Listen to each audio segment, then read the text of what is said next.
Well, here we go, because we've been counting down our most intriguing Seahawks. We are getting darn near the end, and today is a big surprise.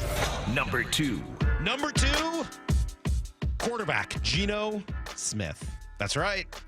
You probably thought he was going to be number 1. He's not. He is the number 2 most intriguing Seahawk. Mind blown. That's right. Give everybody a second here to reel. You guys can all sort of... Pick up pieces. I see people staggering around right now in the newsroom in shock. On their brakes. That's right. Accidents on 405. What have you done, Mike Salk? Yeah, you guys will have to try to guess who the number 1 most intriguing Seahawk is. But number 2 is Geno Smith, Brock. Last year doesn't seem like a fluke, right? I mean, last year felt as it got You buy longer what and Peter King longer. says? Peter King been around this league for 9 decades. Do you believe what he says when you do it for a whole year, so that's Rich Eisen, it's not a fluke. It's not a fluke. You do it for 3 weeks, you do it for a week, you do it for even half of a season. 17 games? You don't miss one snap for 17 games. Doesn't feel like a fluke to me.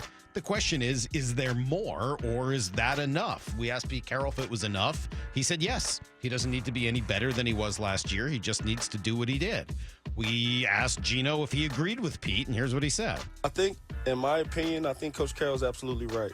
A lot of me thinks that the season I had last year gets overshadowed for whatever reason. I actually had a really, really good season. And when I talk about being better, I talk about being better in certain areas like the red zone, or situations like third down, or being better at protecting the football. Keeping drives alive with my feet, being more mobile, doing some of those things. As far as the numbers go, I mean, you got to do whatever it takes to win games, so the numbers may not be as good, or they may be even better. And I'm striving to be a lot better than I was last year, even with the numbers. But for me, it's situational. And I think that's what he's alluding to in that. I really love the way he approaches it. I mean, I really, as I've said, enjoyed our chat with him the other day. He's just an impressive young man. Like, I don't know. I don't mean young in a negative way, just that he's younger than us. Really, as opposed to us, we're getting to be old men. Mm-hmm. He's a pretty impressive dude. And he seemed very wise. He seemed to be really comfortable in his own skin. And all of those things, I think, portend very well for his future, especially this year. He also got paid for the first time. They didn't draft a quarterback. They showed a lot of faith in him. But they also gave themselves some outs in that contract, so that if it doesn't go the way everybody hopes it does, it's a proven deal. They can go in another direction after this season if they want to. So, yeah, is Geno intriguing? Absolutely. I feel like we've got a pretty good idea who he is, but there's still a few questions left to be answered. It struck me a little while we were sitting there, and I loved as he was listening to Pete, because you played the Pete sound for him, and Pete talked about, wow, he nearly got to 70%, and Geno was like mouthing, yeah, until the last game, like before even Pete said it, like they could almost finish their sentence, and I'm trying to think how many guys, other than golfers, Patrick Reed will tell you how good he played. Golfers will tell you how good they played. How I putted, I just struck the ball great. Oh, I played great. Couldn't putt, but I got to make putts, but I played great. How many times, play that again, and you can cut it off after he says that. Yeah. How many times have we heard an athlete say, last year I had a great season? I think, in my opinion, I think Coach Carroll's absolutely right. A lot of me thinks that the season I had last year gets overshadowed for whatever reason. There's that. Keep going. Oh, yeah. Oh, no. Oh, I'm sorry. Oh, it gets better than that. I actually had a really, really good season. And when I talk about being better, I talk about being... had a really, really good season. How many times have you ever heard an athlete say that? The word actually is sort of a funny one. It makes me think. But it's great. I'm not diminishing at all. It's to your point. He's totally comfortable in his skin. Yeah, actually had a really good year. Yeah, I've been in this league 10 years. Also, no kidding. I mean, he'd never had a good year like last year. I had a really well. He didn't tell you that. His rookie year, he said he was pretty, but he was didn't say it was 8-8. like last year. The following year, at the end of the year, he had a perfect QB rating.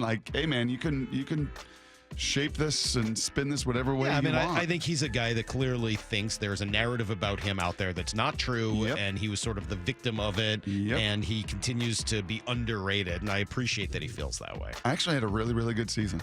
I actually love hearing that. How I do you do. feel about the word actually in general? This is one of these words, I'm sorry, just a brief aside.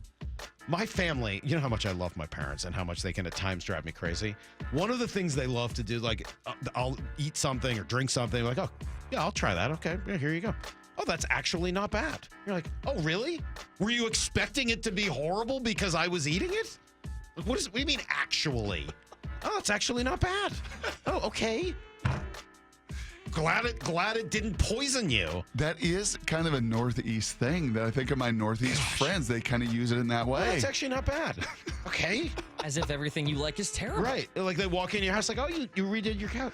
Oh, I actually don't. Yeah, I kind of like that. I don't know why you take it so personally. You told us your dad will ask ahead of time if someone may be serving salmon and turn down dinner invitations. Right. So it sounds like it's more their food issues than anything personal. It's true. Yeah, Oh. there is that. Oh, Salk, you actually. My mom will like try a glass of wine though. I was like, oh, that's actually not bad. Like, I'm glad to hear that it's not going Salk, to disappoint you. Salk, you're Mom. actually not that short. Right. Oh, Salk, you're actually taller than people Salk, say. you're actually not that big. Right. Oh, Salk, you're actually athletic. Oh, Salk, you. Those kind of make sense though. Those are just people who find out that what you've been telling them is wrong. That's different. This is just like, yeah, Mom. Salk, you actually. It's a nice glass of wine. Why wouldn't it taste good? Salk, you actually do look like Boy Howdy. All right, I'm sorry. Yeah, that's true. I saw him yesterday. We're looking more and more alike. Anyway, Geno gets to go this year from the hunter to the hunted, Yep. right? We'll see how he handles that. And, there's the question of which half of the year is the more, indicative of who he is. He was better in the first half than the second half. Yep. He kind of needs to reverse that this year, and I think that'll be an interesting question. He's not sneaking up on anyone, and so they're prepared for what Geno does, what he does well, what he doesn't do as well. Yep. The one thing I will say is just being at practice, he looks better than he did a year ago. Yes, he does. And the other thing I would have to add is the continuity with Shane Waldron. The comfort level that those two guys now in year 3 of this, speaking the same language, getting deeper in the playbook, come more comfortable. There's parts of it, and chatting with a few of those folks, they've not shown this preseason at all that they do best. Right? Well, why would we possibly show any of this in the preseason? We are not going to do that. So, yeah, I don't know, man. I'm kind of blown away by that. Yeah, I actually had a really, really good season. Yeah. Because I love that. I love that confidence. It's not a cockiness. It's not an arrogance. It's not any false pretense. It's, yeah, I actually had a really good season. And I know who I am, and I feel good about myself. And I'm excited to go play with these guys and get after it. And you're number 2 as a starter here. All right, there you go. He is number 2 on the most intriguing Seahawks list, Geno Smith. You'll have to tune in tomorrow at 8 o'clock to hear number 1.